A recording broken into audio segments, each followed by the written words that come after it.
होता है वन से। और आगे था कि हमारे जीवन में वनों के महत्व को निम्न प्रकार से स्पष्ट किया जा सकता है, जैसे वनों से इमारती लकड़ी, ईंधन व अन्य उत्पाद जैसे कि गोंद, कत्था, बांस, तेंदुपत्ते, शहद, अडवल की छाल और घास में अनेक जड़ी बूटियां प्राप्त होती हैं। और इनसे कोई उद्योग जैसे कि कागज़ है, दिया सलाई है, बोर्ड, सप्लाई, गत्ते, पैकिंग का सामान, फर्नीचर एवं कलाकृतियाँ, औषधि उद्योग आदि को कच्चा माल प्राप्त होता है। वनों के राज्यों की जनजातियों में भील, मीणा, गरासिया, डामोर और सहरिया आदि को लाभप्रद रोजगार एवं जीवोपार्जन मिलता है। वन विभाग द्वारा उदयपुर संभाग में वैकल्पिक रोजगार उपलब्ध कराने के लिए जैविक गुलाब का निर्माण भी, अगरबत्ती, स्टिक्स व एलोवीरा रस बनाना जैसे अनेक कार्य भी प्रारंभ किए गए हैं। सरकार को वनोपजों की नीलामी से तथा करों व शुल्कों से करोड़ों की आय प्राप्त होती है।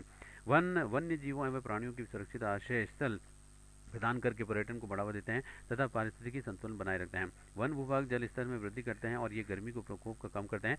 ये मरुस्थलीकरण के विस्तार को रोकने में सहायक होते हैं और भूमि के अपरदन को रोकते हैं तथा बाढ़ के प्रकोप को भी कम करते हैं। फिर वायुमंडल में आर्द्रता बनाए रखने करके वन वर्षा की मात्रा को बढ़ाने में सहायक होते हैं। फिर वायुमंडल की कार्बन डाइऑक्साइड को अवशोषित करके वायुमंडल को स्वच्छ बनाए रखने में भी वन सहायक होते हैं। इस प्रकार से वन पर्यावरण प्रदूषण को नियंत्रित करने के महत्वपूर्ण भूमिका निभाते हैं।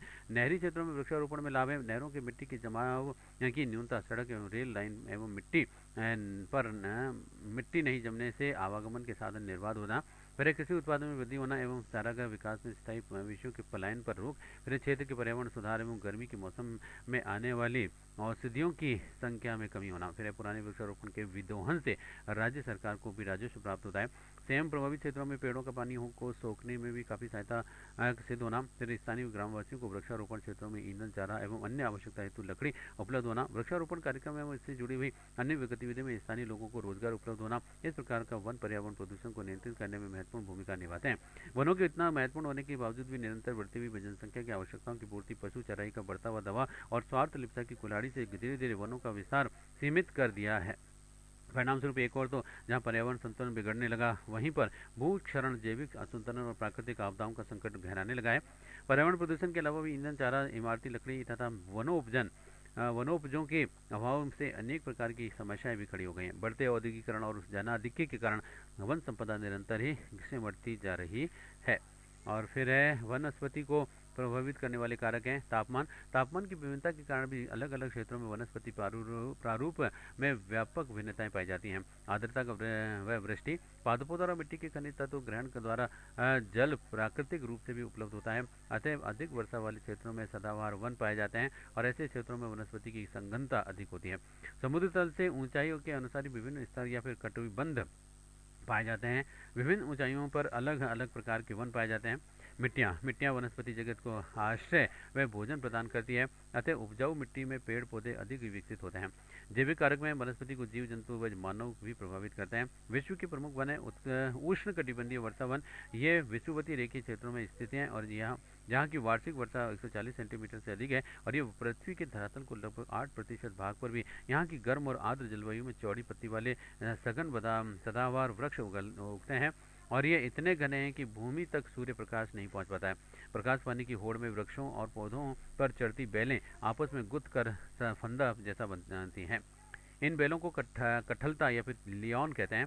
ये वन जायरे बेसिन और अमेजन बेसिन में पाए जाते हैं। उष्णकटिबंधीय सवाना वृक्ष उष्णकटिबंधीय की सीमाओं पर भी जहाँ वर्षा मौसमी है, मोटी घास और बिखरे हुए वृक्ष पाए जाते हैं और इनमें सवाना वनस्पति कहते हैं। और ऑस्ट्रेलिया के सवाना मैदानों में कंगारू और पार पाया जाता है। उत्तरी ऑस्ट्रेलिया, अफ्रीका के सवाना प्रदेश और वेनेजुएला में इस प्रकार के वन पाए जाते हैं। पर्णपाती वन, ये वन उत्तरी मध्यवर्ती यूरोप और पूर्वी एशिया और पूर्वी संयुक्त राज्य अमेरिका में शीतोष्ण कटिबंधीय क्षेत्रों में वर्षा, जहां वार्षिक वर्षा 75 से 150 सेंटीमीटर तक होती है, पाए जाते हैं। और शरद ऋतु आते ही अधिकांश पेड़ और झाड़ियां पत्ते गिराकर के पर्णविहीन हो जाते हैं। इस वनस्पति में चौड़ी पत्ती वाले कठोर लकड़ी के वृक्ष जैसे कि बांज, एल्म, भूर्ज, मैपिट तथा हिकरी आते हैं। मरुस्थलीय वन में ये अत्यधिक कम वर्षा व उच्च वाष्पन की दर वाले क्षेत्रों में पाए जाते हैं और विभिन्न प्रकार के एकेसिया, कैक्टस और यूफोबियार्ज तथा अन्य गुदेदार व कांटेदार पौधे इन वनस्पति में पाए जाते हैं। फिर है टेगा वन, ये शंकुधारी वन है और इनकी पत्तियों का भी आकार नुकीला हो जाता है। गर्मी में ऐसी पत्तियों में बाष्प उत्सर्जन बहुत ही कम होता है। चीड़, देवदार व फर, हेम्पलॉक और स्प्रूस प्रमुख वनस्पतियां हैं। इन्हें कोणधारी वन भी कहते हैं और इनकी लकड़ी कागज की लुगदी बनाने और दियासलाई बनाने और कीमती फर्नीचर बनाने में काम आती है। टुंड्रा प्रदेश के वन है। टुंड्रा प्रदेश के प्रदेश हैं जो कि हिम के ढके हुए रहते हैं तथा जहाँ की मृदा साल भर हिम शीतित रहती है और जहाँ की वनस्पति इतनी बिखरी हुई है कि इसे आर्कटिक मरुस्थल भी कहते हैं। इसमें मुख्यतः लाइकेन, काई, प्रतरण, हीत, घास तथा विलो वृक्ष शामिल है। हिमशीतित मृदा का मौसमी पिघलाव भूमि के कुछ सेंटीमीटर गहराई तक ही कारगर रहता है और जिससे कि यहाँ पर केवल उथली जड़ों वाले पौधे ही उग सकते हैं। उत्तर अमेरिका के सुदूर उत्तरी भागों में टुंड्रा प्रदेश के नाम से जाना जाता है। अभी भारत में वन, भारत में हिमालय के पर्वत, भाबर तथा तराई, पश्चिमी घाट, पूर्वी घाट, बुंदेलखंड और बघेलखंड, छोटा नागपुर का पठार और नीलगिरी तथा प्रायद्वीपीय भारत की पहाड़ियों भारतीय वन के मुख्य प्रदेश हैं। प्रायद्वीपीय भारत के अंतर्गत सबसे अधिक वन प्रदेश आता है जो कि भारत की कुल वन प्रदेश का 57% हिस्सा है। हिमालय प्रदेश देश का दूसरा सबसे बड़ा वन प्रदेश है जो कि देश के कुल वन प्रदेश का 18% हिस्सा है। भारतीय वन स्थिति रिपोर्ट 2013, यह 12वीं रिपोर्ट भारतीय वन सर्वेक्षण FSI द्वारा 8 जुलाई सन 2014 को जारी की गई। FSI सन 1987 से यह वार्षिक रिपोर्ट जारी करता है और पहली वन रिपोर्ट 1987 में जारी की गई थी और इसके अनुसार ही वन क्षेत्र 64.2 मिलियन हेक्टेयर था जो कि देश के कुल भौगोलिक क्षेत्र का 19.52% था। रिपोर्ट 2013 के अनुसार भारत में वनों की स्थिति निम्न प्रकार है। कुल वन व वृक्षादित क्षेत्र है 78,09,163 वर्ग किलोमीटर और वन आच्छादन है 69,07,818 वर्ग किलोमीटर, 21.23%। फिर है वृक्ष आच्छादन, यह है 91,965 वर्ग किलोमीटर, 2.78% और देश के भौगोलिक क्षेत्र का प्रतिशत वन आच्छादित क्षेत्र है 24.01% और वन आच्छादित क्षेत्र में 2011 की रिपोर्ट की तुलना में वृद्धि है 5,871 वर्ग किलोमीटर की वृद्धि। और फिर है वन क्षेत्र में सर्वाधिक कमी वाला राज्य है आंध्र प्रदेश और वन क्षेत्र में सर्वाधिक वृद्धि वाला राज्य है पश्चिम बंगाल 3,810 वर्ग किलोमीटर।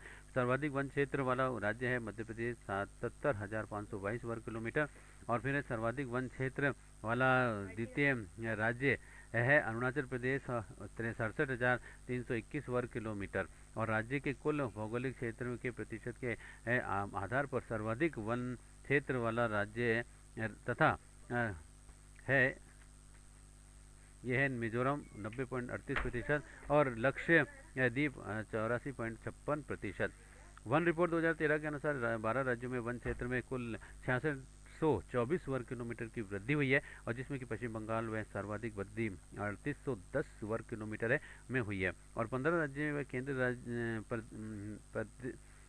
प्रदेश विशेष करके उत्तर पूर्वी राज्यों में 743 वर्ग किलोमीटर की कमी आई है। आंध्र प्रदेश में वन क्षेत्र में कमी का मुख्य कारण यूकेलिप्टस व अन्य प्रजाति के वृक्षों की काटना है और उत्तर पूर्वी राज्यों में झूमिंग कृषि के प्रचलन के कारण भी वन क्षेत्र में कमी आई है। वैधानिक दृष्टिकोण से देश में वनों को 3 श्रेणियों में वर्गीकृत किया गया है जिनकी स्थिति इस प्रकार से है। जैसे पहला आरक्षित वन, जलवायु की दृष्टि से एक महत्वपूर्ण वन है और जिनमें कि लकड़ी काटने व पशु की चराई में पूर्ण प्रतिबंध होता है और ये वन सरकार के प्रत्यक्ष पर्यवेक्षण में रहते हैं और देश का लगभग 53% वन प्रदेश इस वर्ग में आता है। दूसरा आरक्षित वन में इन वनों में सीमित मात्रा में वन विभागों की अनुमति से सूखी लकड़ी की कटाई व पशुचारण की सुविधा प्राप्त की जाती है। देश का कुल 29% वन प्रदेश इस वर्ग में आता है। और फिर है तीसरा अवर्गीकृत वन, निम्न श्रेणी के क्षेत्रीय वन है इनमें पशु चराई में लकड़ी काटने पर प्रतिबंध नहीं होता है और देश का लगभग 18% वन प्रदेश इस वर्ग में आता है। फिर है वनों का प्रशासनिक वर्गीकरण और संविधान के अनुसार राजकीय वन इन वन क्षेत्रों का सरकार का पूर्ण नियंत्रण होता है और भारत में लगभग 95% वन क्षेत्र इसी श्रेणी में आते हैं। बाढ़ की रोकथाम, भूमि के अपरदन से बचाव और मरुस्थलों के प्रसार को रोकने और वन्य प्राणियों के आवास और जलवायु संबंधी व भौतिक कारणों और वन क्षेत्रों को बढ़ाने में भी इनका महत्वपूर्ण योगदान रहा है। भारत के अधिकांश राष्ट्रीय पार्क व अभ्यारण्य इसी के अंतर्गत आते हैं। सामुदायिक या फिर वाणिज्यिक वन, इस प्रकार के वनों पर नगर निगम, नगर परिषद, नगर पालिकाओं और जिला परिषदों आदि का नियंत्रण भी होता है। भारत में 3% वन इसी श्रेणी में आते हैं। और स्थानीय ईंधन की आवश्यकता पूर्ति तथा बंजर भूमि के उपयोग में इनका विशेष महत्व है। व्यक्तिगत वन, इसमें व्यक्तिगत स्तर पर लगाए गए वन सम्मिलित हैं और भारत में 2% वन इस श्रेणी में आते हैं। औसत वार्षिक वर्षा के आधार पर वर्गीकरण। औसत वार्षिक वर्षा के आधार पर भारतीय वनों को LD स्टैंप द्वारा निम्नलिखित 4 वर्गों में विभाजित किया गया है। वर्षा वितरण के आधार पर भारत के वनों का वर्गीकरण है। वनस्पति के प्रकार, औसत वार्षिक वर्षा सेंटीमीटर में और प्रदेश। जैसे पहला सदाबहार वन 200 से अधिक सेंटीमीटर और प्रदेश आर्द्र, और दूसरा है मानसून वन 100 से 200 सेंटीमीटर और अर्ध आर्द्र, और तीसरा है शुष्क वन 50 से 100 सेंटीमीटर और ये शुष्क प्रदेश, और चौथा है मरुस्थलीय वन 50 से कम या अत्यधिक शुष्क मरुस्थल। भारत में वनों के प्रकार हैं। उष्ण कटिबंधीय सदाबहार वन, ये वन उन क्षेत्रों में पाए जाते हैं जहाँ की वर्षा का औसत 200 सेंटीमीटर अथवा इससे भी अधिक होता है और वार्षिक तापमान 28 डिग्री सेल्सियस के लगभग रहता है। इसके 3 प्रमुख क्षेत्र हैं। उत्तरी पूर्वी भारत, हिमालय के तराई क्षेत्र प्रदेश, असम, मेघालय, त्रिपुरा, नागालैंड, मिजोरम, अरुणाचल प्रदेश के दक्षिणी भाग, पश्चिमी घाट, अंडमान एवं निकोबार द्वीप समूह। इन वनों के वृक्ष लंबे में शीघ्र बढ़ने वाले होते हैं। लंबाई सामान्यतः 30 से 45 मीटर होती है। वृक्षों के बीच के विभिन्न प्रकार की लताओं और झाड़ियों और छोटे पौधों की अधिकता दलदल और धरती पर सूर्य का प्रकाश नहीं पहुंचने वाले से इन वनों का विदोहन करना भी अत्यंत कठिन व खर्चीला होता है। ये वन प्रदेश हमेशा हरे भरे रहते हैं। इन वनों में सामान्यतः महोगनी, गट्टापारचा, एबोनी, ताड़, साल, पैंत आदि वृक्ष पाए जाते हैं। मानसूनी या फिर पतझड़ वन ऐसे वन जो 100 से 200 सेंटीमीटर तक औसत वार्षिक वर्षा तथा 26 से 30 डिग्री सेल्सियस औसत वार्षिक वर्षा वार्षिक तापमान वाले क्षेत्रों में पाए जाते हैं। ग्रीष्म ऋतु के प्रारंभ में पतझड़ वनों की पत्तियां झड़ जाती हैं, अतः इन्हें पर्णपाती वन कहते हैं। ये वन अत्यधिक घने नहीं होते हैं और इन वृक्षों की ऊंचाई सामान्यतः 20 से 40 मीटर होती है। इस प्रकार के वनों में सागवान, शीशम, चंदन, रोजवुड, कुसुम, बांस, पलास, हरण, बहेड़ा, आंवला, आम, जामुन, सिरस, नीम, महुआ, पीपल, बरगद, गूलर और सैमल आदि वृक्ष पाए जाते हैं। इस प्रकार के वन भारत में निम्न क्षेत्रों में पाए जाते हैं। हिमालय की पहाड़ी व निचली घाटियों में हिमाचल प्रदेश, उत्तराखंड, उत्तर प्रदेश, बिहार, पश्चिम बंगाल, असम। मध्य भारत में मध्य प्रदेश, छत्तीसगढ़, झारखंड, उड़ीसा व राजस्थान। पश्चिम घाट के पूर्वी ढाल महाराष्ट्र, कर्नाटक का आर्द्र पठारी भाग तथा केरल के पूर्वी शुष्क भाग और कुमारी अंतरीप तक, और फिर पूर्वी घाट के दक्षिण भाग आंध्र प्रदेश व तमिलनाडु। उष्ण कटिबंधीय शुष्क वन ऐसे वन जो कि 50 सेंटीमीटर से 100 सेंटीमीटर तक औसत वार्षिक वर्षा और 20 से 35 डिग्री सेल्सियस औसत वार्षिक तापमान वाले क्षेत्रों में पाए जाते हैं। इस प्रकार के वन भारत में निम्न क्षेत्रों में पाए जाते हैं। एक तो दक्षिण पश्चिम पंजाब, हरियाणा, राजस्थान के पूर्वी भाग में अरावली पर्वत, दक्षिण पश्चिमी उत्तर प्रदेश, दक्षिण प्रायद्वीप के शुष्क भाग में आंध्र प्रदेश, कर्नाटक, गुजरात तथा महाराष्ट्र के आंतरिक भागों में। फिर इन वनों के वृक्षों की जड़ें लंबी तथा खुरदुरा तथा पत्ते छोटे व मोटे होते हैं। कम वर्षा होने से वृक्ष की ऊंचाई 6 से 9 मीटर तक होती है और इन वनों के मुख्य जो है वृक्ष बबूल, कीकर, खेजड़ा, धोक आदि हैं। मरुस्थलीय वन ऐसे वन 50 सेंटीमीटर से कम औसत वार्षिक वर्षा व 25 से 35 डिग्री सेल्सियस तक औसत वार्षिक तापमान वाले क्षेत्रों में पाए जाते हैं। इन वनों के वृक्षों की जड़ें लंबी व मोटी होती हैं, जिससे कि शुष्क मौसम में गहराई से पानी मारा प्राप्त हो जाए और हो जाने से वृक्ष जीवित रहते हैं। और पत्ते छोटे, मोटे और कांटेदार होते हैं। तना खुरदरा या फिर कांटेदार होता है और इससे वर्षोत्सर्जन क्रिया में जल कम उड़ता है। बबूल, खेजड़ी, कैक्टस, नागफनी, कत्ता, केर और खसखस आदि इन वनों के मुख्य वृक्ष हैं। इस प्रकार के वन दक्षिणी पश्चिमी पंजाब, पश्चिमी राजस्थान, गुजरात और मध्य प्रदेश के कम वर्षा वाले भागों में भी पाए जाते हैं। और फिर है पर्वतीय वन या फिर शीतोष्ण सदाबहार वन। इन वनों के वृक्षों की पत्तियां घनी और सदाबहार वन व तना मोटा होता है। वृक्षों की ऊंचाई 15 से 18 मीटर तक होती है और इन वनों की लकड़ी मुलायम होने के कारण कागज की लुगदी, पैकिंग, प्लाई व प्लाईवुड बनाने के काम आती है। और भारत में इन वनों का विस्तार पूर्वी और पश्चिमी हिमालय प्रदेश, असम की पहाड़ियों, मध्य प्रदेश के पश्चिमी पंचमढ़ी तथा महाराष्ट्र में महाबलेश्वर के पहाड़ी भागों में ही है। और चीड़, मानसरोवर, देवदार, फर, स्प्रूस, लार्च, बर्च, केयल, एलम, चेस्टनट आदि इसके मुख्य वृक्ष हैं। और अधिक ऊंचे भागों में यूजेनिया, मिचोलिया तथा रोडेनड्रॉस आदि वृक्ष भी मिलते हैं। ज्वारीय या फिर दलदली वन, इन वनों में भी सुंदरी नामक वृक्ष की अधिकता होने के कारण भी इन्हें सुंदर वन भी कहते हैं और इन वनों की लकड़ी मुलायम होती है। और ज्वारी वन मुख्यतः गंगा, ब्रह्मपुत्र व बहुगली नदी के डेल्टाई भागों में तथा महानदी, गोदावरी, कृष्णा और कावेरी नदियों के मुहाने पर भी कीचड़ व दलदली भागों में पाए जाते हैं।